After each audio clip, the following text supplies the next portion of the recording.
If you're watching this, then that means you're a weeb. Welcome to the opening week of Débutées on Air Winter 2021. In this first week, a good number of young bloods have survived the trial of fire that aims to burn unwatchable trash, but not without a few ending up in the ashtray. So without wasting more time, let's begin. The moment the studio decided to use 3D for the show is the moment that the show died. It is a shame how an animation choice can ruin a show, and that no matter how interesting the story's concept is, which unfortunately isn't that much interesting either, so it's not helping X-Arm's case, if the presentation sucks balls, it is simply unwatchable. This makes X-Arm the latest anime in recent memory to die due to a catastrophe known as 3D bullshit. You will not be missed.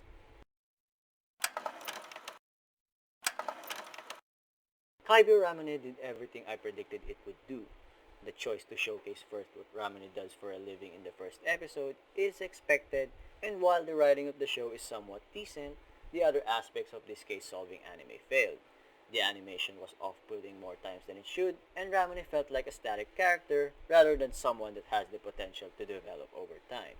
With that said, it is unfortunate to announce that this belongs to the ashtray, and while the concept seemed fine and dandy, looking for similar but better presented shows is a much better option in the long run.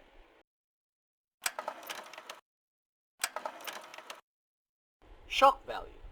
I waited for it, and I waited, and I waited, and I waited, and I waited for so long, the episode already ended. Seriously, not much happened outside of him being abused, getting the chance to save scum, and go back 4 years to quote unquote set things right. This makes it the weakest pilot episode in my opinion out of all airing debutees that have survived. Yes, that means only 2 shows belong to the ashtray, at least for me. The next episode's title seems promising though, as that might be the one where I get my shock value for dinner. In any case, this first episode is rather forgettable to me with not much to take note of.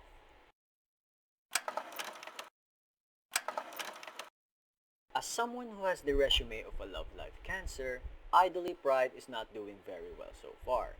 The reason is in the animation. Normally, idol shows can afford average to subpar levels of animation in mundane scenes, but if that level is still prevalent in the performances, then the idea of an idol anime is, to put it mildly, in danger. From what I've seen, it's either a stills montage or a dance that is noticeably choppy and in need of more frames to achieve a seamless motion of dance steps. Despite this, what made me not drop this one is the idea of a dead idol. I did not expect our supposed main idol to die, let alone entertain the concept of a dead idol in an idol anime at all.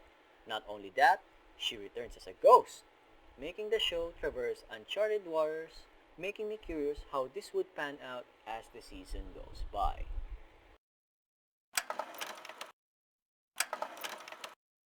Without wasting time, Gekidol is not anywhere near the tropes of the Love Live franchise. The show is much closer to Revue Starlight in the sense that we are getting theatrical idols, which is a welcoming sight for me. The synopsis made it sound like this is set in a post-apocalyptic Japan, but in reality, it's more of a huge portion of the city getting nuked into oblivion, with everything else intact. As for Seria, as seen in the image here, she's she's such a moe blob that even her voice is what you expect from a moe blob.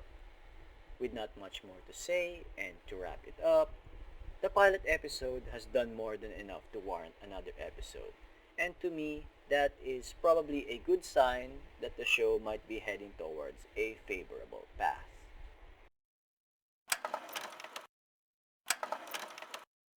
I heard Ogata's VA, I heard Dio's VA. The animation is miles ahead of what King's Raid has ever presented, and surprisingly that's all it took to convince me to not drop Hortensia Saga. The VAs are stacked, and although some of them do not seem to match their character's appearance, which is the only minor complaint so far, I can forgive them for that. It may not be a groundbreaking show story-wise, but it has performed well so far with the cliches that it employs. So for that, it gets one brownie point from me.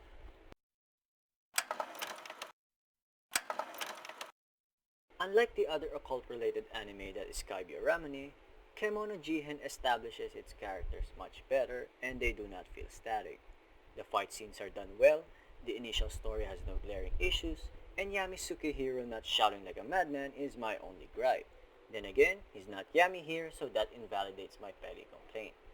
So far, I find it difficult not to compare this to Jujutsu Kaisen, as both tread the path of occult monster slaying.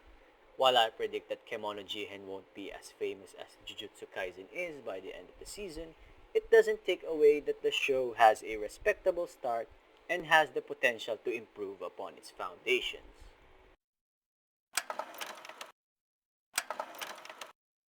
So, Lloyd Belladonna here is the manifestation of the word humble brag.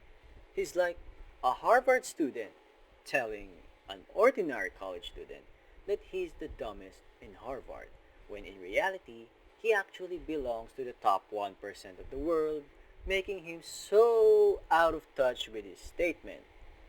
Granted, the concept of a humble brag as a character is not a bad thing, as it works perfectly in comedy, such as the case of Lloyd. My only concern so far with Lloyd is there enough room for him to grow at this point? That's what I would like to find out in the episodes to come.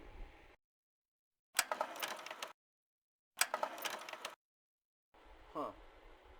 Horny Speedrun the anime. This pilot episode definitely has broken several world records for the amount of depravity it manages to showcase in 24 minutes. If you are sane enough to realize how void of morality the story has, then I recommend for the betterment of your well-being that you should drop this show. Knowing that I am way too corrupt to be redeemed from enjoying this kind of shit, expect me to keep watching this latest iteration of why is this not a hentai?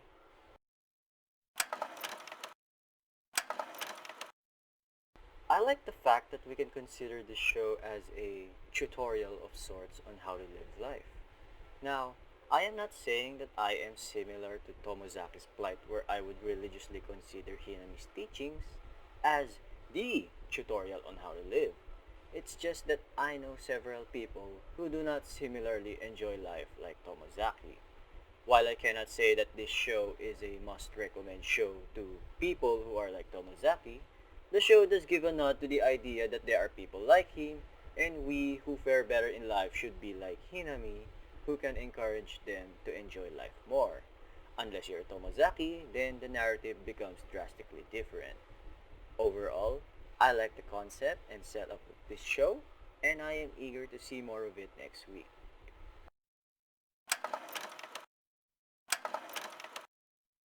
The competence of David production is ubiquitously felt throughout the entire first episode. For context, I have experience playing volleyball since high school and even got to practice a bit with the varsity team of my university during my freshman year in college. 2.43 made me remember those memories with ease, and you can be assured that this show is going to be a good one.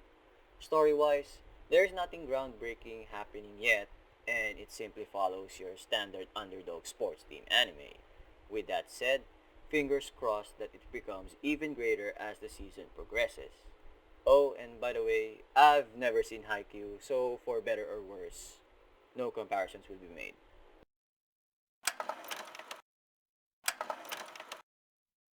Portable Gundam called Brihite, a wall that definitely looks like something that Brand the Builder would have built, and Eren Yeager getting isekai to a world where people still attempt to eat him. I think I can easily get behind this show, which is expected because this show shares the same director as Code Geass, another show that I personally love. This show's world building feels lived in and it shouldn't be too hard for me to start wondering about what is the history of this world. The animated fight scenes are more than acceptable, and the supporting cast isn't that boring at all so far, at least for me. I think it is safe to predict that Packed Arrow will continue to improve what is already a solid start.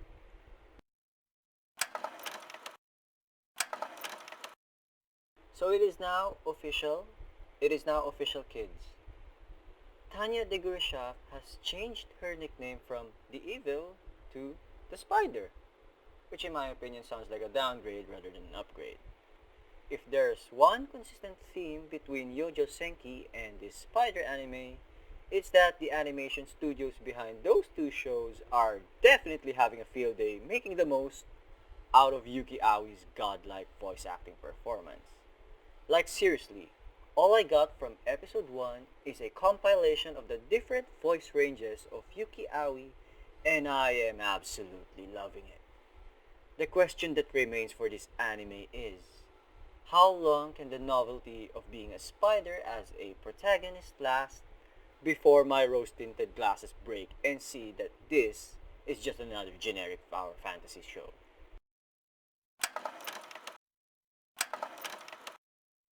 Right off the bat, I want to address something regarding Otherside Picnic's animation. I'm not sure if I am alone in this sentiment, but I can definitely see a noticeable inconsistency in the animation, likely due to having two studios doing this.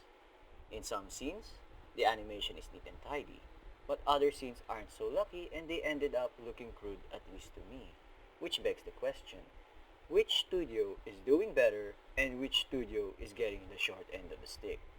Concept-wise, while this is not the Yuri that I expected it would be, as sold by a friend, hunting internet boogeymen is right up my alley, and the interactions between our partners in crime is more than passable, and I'm hoping that their chemistry develops at a good pace.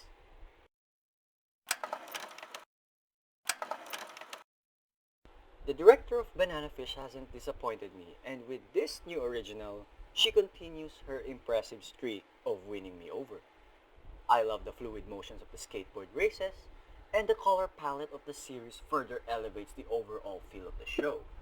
The two main boys are quite the interesting duo to root for, and I just fucking heard Dio from the sidelines. There is no way that I could have mistaken that Dio is here, and his mere presence already made my impression of the anime from good skateboard anime to good skateboard anime, with JoJo references. For a first episode, this is a fantastic start for a fantastic show.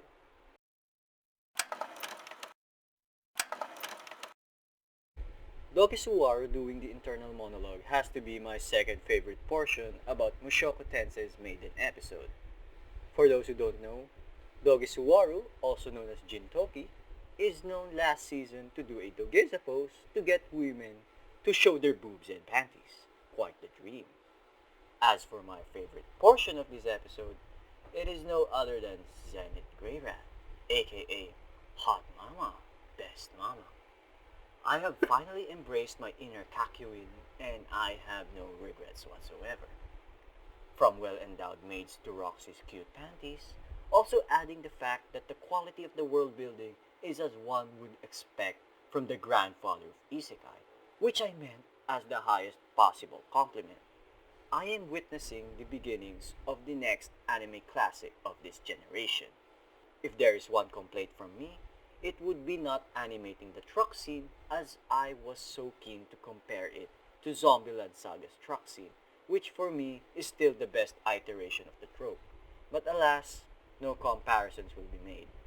Also, before we move on, Zenith Greyrat, Hot Mama, Best Mama.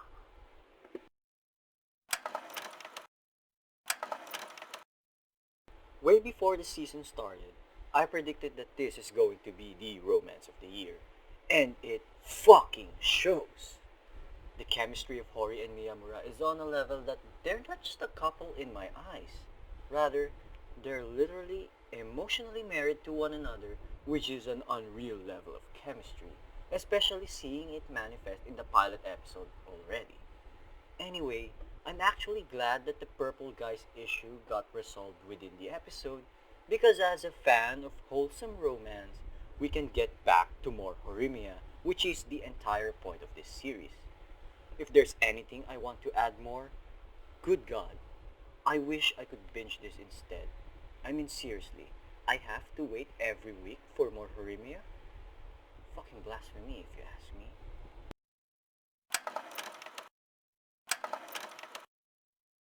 Holy shit! Cloverworks have outdone themselves once again with this power play of a pilot episode. The animation is gorgeous, it's stunning, and it's a literal feast for my eyes. The story? The story's a whap. Multiple, seemingly unrelated events are happening on screen if you're not at full brain power when watching this. But the moment you use your head, this shit is seamlessly beautiful. The biggest takeaway that I got from this drug of an egg, no pun intended, is that the show fucking slaps. And I am eager to see how Otto-chan and the rest of our best girls will interact as the series goes on. I might go ahead and make a bold claim that this is going to be anime of the season, but I feel I need a few more episodes before I go all in with my bet. So that's it for the first week of Débutées on Air Winter 2021. I hope you guys have enjoyed the video and leave a comment below if you have something to share or a question to ask. I hope you have a good time wherever you are. Keep safe and see you guys next time.